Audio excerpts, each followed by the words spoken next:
अस्सलामु अलैकुम मेरे प्यारे बच्चों और मेरे प्रिय साथियों। हम लोग इसके पिछले क्लास में पढ़े थे पास्ट इंडेफिनिट टेंस के बारे में। उनको हम लोग पहले पहचाने थे, उसके रूल को हम लोग जाने थे। फिर उसके बाद आज आ गए हैं पास्ट इम्परफेक्ट टेंस में। इसको एक और नाम से जानते हैं, पास्ट कंटिन्यूअस टेंस के नाम से। ठीक है, तो हम लोग इसको पहले पहचानते हैं कि कैसे इसको पहचाना जा सकता है कि ये पास्ट इम्परफेक्ट टेंस है या पास्ट कंटिन्यूअस टेंस है। इसके कितने नाम हैं?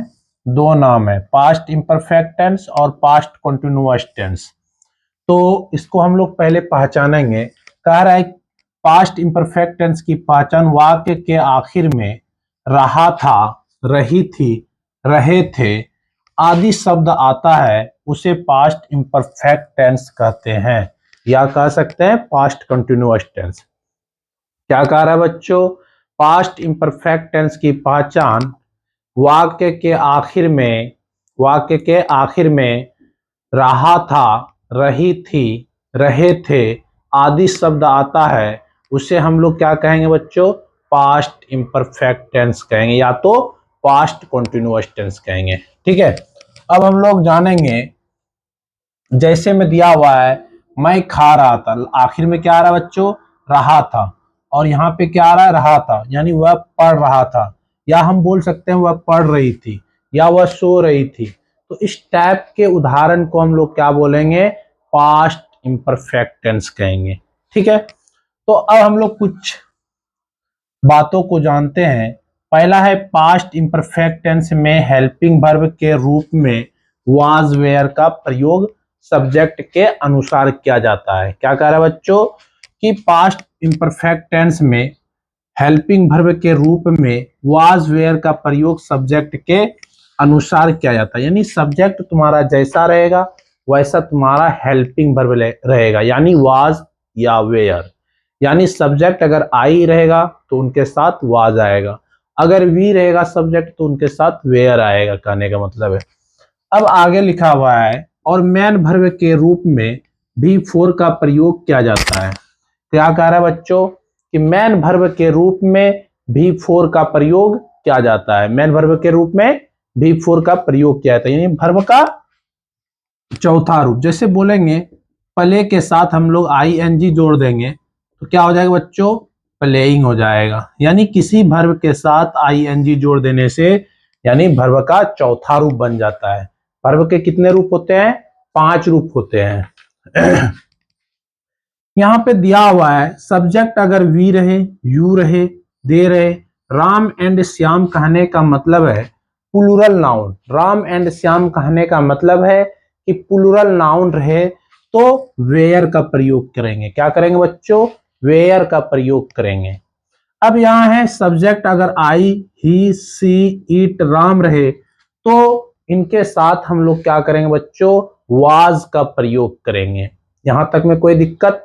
अब हम लोग आते हैं रूल पे। यह पहला रूल है पॉजिटिव रूल। क्या है? पॉजिटिव रूल है। पॉजिटिव रूल कहता है, पॉजिटिव रूल्स कहता है सब्जेक्ट आएगा वाज वेयर भी फोर प्लस ऑब्जेक्ट। जैसे में उदाहरण के तौर पर रखा गया है, मैं खा रहा था, तो मैं का क्या होता है बच्चों? आई। तो आई के साथ कौन सा हेल्पिंग वर्ब लगता है? वाज लगेगा। क्या लगेगा बच्चों? वाज। I was. फिर उसके बाद खेलना का क्या होता? खेलना नहीं, खाना है, तो खाना का क्या होता है बच्चों? ईट। तो इसके साथ हम लोग आई एन जी जोड़ देंगे तो क्या बन जाएगा? ईटिंग बन जाएगा। यानी ये क्लियर हो गया, कोई दिक्कत यहां तक में?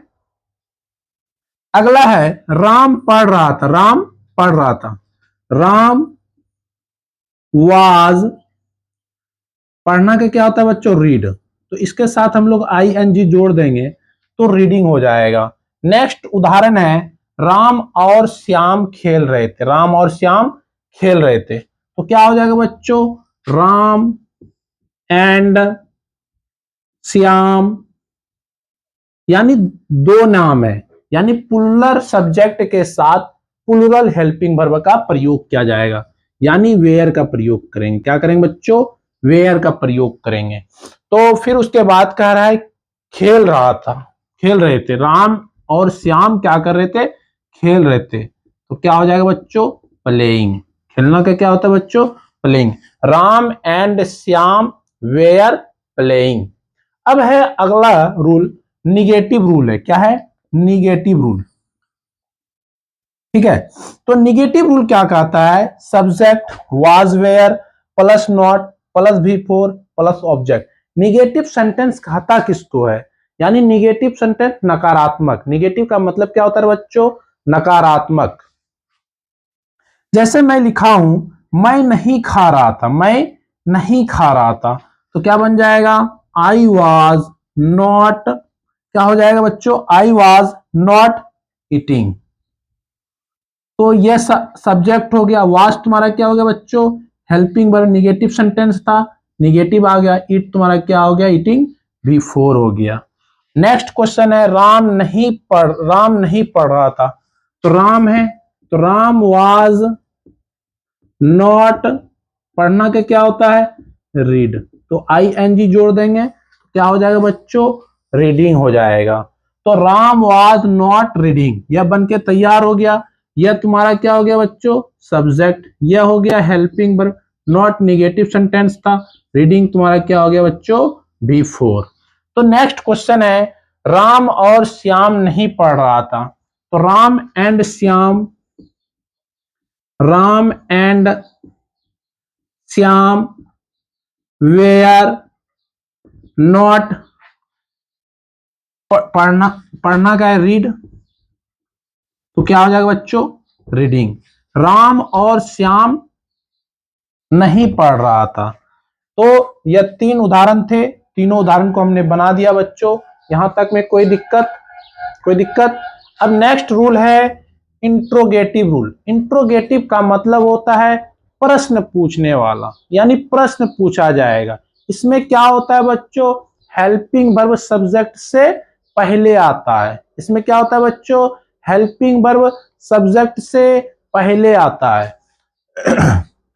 तो लिखा हुआ है, क्या वह खा रही थी? क्या वह खा रही थी? तो was he eating, was he eating, क्या वह खा रही थी। आखिर में क्या आएगा बच्चों? प्रश्नवाचक चिन्ह। क्या आएगा बच्चों? प्रश्नवाचक चिन्ह। नेक्स्ट है तुम्हारा, यह हो गया हेल्पिंग वर्ब और यह हो गया सब्जेक्ट, यह हो गया बी फोर। ऑब्जेक्ट अगर इससे बड़ा सेंटेंस लेंगे तो ऑब्जेक्ट भी आ जाएगा। तो क्या है दूसरा है, क्या राम और श्याम स्कूल जा रहे हैं? क्या राम और श्याम स्कूल जा रहे हैं? तो क्या हो जाएगा बच्चों? दो नाम है। क्या है? दो नाम है। तो हम क्या करेंगे बच्चों? वेयर लगाएंगे। Were Ram and Shyam, were Ram and Shyam. फिर उसके बाद कहता है कि सब्जेक्ट के बाद क्या करना है बच्चों? नो, नहीं ये तो है। तो उसके बाद क्या करना है? मेन वर्ब का प्रयोग करना है। तो जाना क्या है? मेन वर्ब है, तो गोइंग टू स्कूल। कहां जा रहा है? स्कूल जा रहा है। तो वेयर तुम्हारा क्या हो गया यहाँ पे? Helping verb. Ram and Shyam तुम्हारा क्या हो गया बच्चों? सब्जेक्ट। और यह तुम्हारा क्या हो गया? V four. और टू स्कूल तुम्हारा क्या हो गया बच्चों? ऑब्जेक्ट। यहां तक में कोई दिक्कत बच्चों? अब हम लोग आएंगे इंट्रोगेटिव निगेटिव। यानी इंट्रोगेटिव का आने का मतलब है प्रश्नात्मक, और फिर उसके बाद निगेटिव का आने का मतलब है नकारात्मक। इसका क्वेश्चन इस प्रकार आता है, क्या वह नहीं खा रही थी? क्या है? क्या वह नहीं खा रही थी? तो क्या हो जाएगा बच्चों? वह है तो वाज लगेगा, वाज ही। ये निगेटिव सेंटेंस है, इंट्रोगेटिव निगेटिव है, तो क्या करेंगे? सब्जेक्ट के जस्ट बाद क्या करेंगे बच्चों? नॉट लगाएंगे। फिर उसके बाद नॉट ईटिंग, क्या हो जाएगा बच्चों? Not eating. Was he not eating, तो वाज यानी तुम्हारा क्या हो गया? हेल्पिंग वर्ब हो गया। क्या हो गया बच्चों? यह सब्जेक्ट हो गया, और नॉट तुम्हारा निगेटिव सेंटेंस था। ईटिंग तुम्हारा क्या हो गया? भी फोर हो गया। अगर इससे बड़ा सेंटेंस लेते तो ऑब्जेक्ट भी मेरा आ जाता। तो कोई दिक्कत यहां तक में? आखिरी है, क्या राम और श्याम नहीं खा रहे थे? तो क्या राम और श्याम की बात हो रहा है, तो दो नाम का बात हो रहा है, तो क्या करेंगे बच्चों? वेयर का प्रयोग करेंगे। Were Ram and Shyam, were Ram and Shyam, subject के जस्ट बाद क्या करना है बच्चों, नॉट लगाना है, क्योंकि निगेटिव सेंटेंस है तो नॉट लगा दिया हमने। तो फिर उसके बाद कहता है कि V4 का प्रयोग करना है, तो हो गया यहां पे V4। तो were Ram and Shyam not eating, तो यह बन के तैयार हो गया। यह तुम्हारा क्या हो गया बच्चों, हेल्पिंग वर्ब, और यह तुम्हारा क्या हो गया, सब्जेक्ट। नॉट क्या हो गया, निगेटिव सेंटेंस था। ईटिंग तुम्हारा क्या हो गया बच्चों, V4 हो गया। यहां तक में कोई दिक्कत? एक और उदाहरण लेता हूं, क्या मैं स्कूल जा क्या मैं स्कूल जा रहा था, क्या मैं स्कूल जा रहा था, क्या वह स्कूल जा रहा था, इस तरह ठीक रहेगा। क्या वह स्कूल जा रहा था, तो क्या हो जाएगा, वाज ही, क्या वह स्कूल नहीं जा रहा था, तो was he not going to school. ठीक है, तो was he not going to school, क्या वह स्कूल नहीं जा रहा था। तो इस तरह हम लोग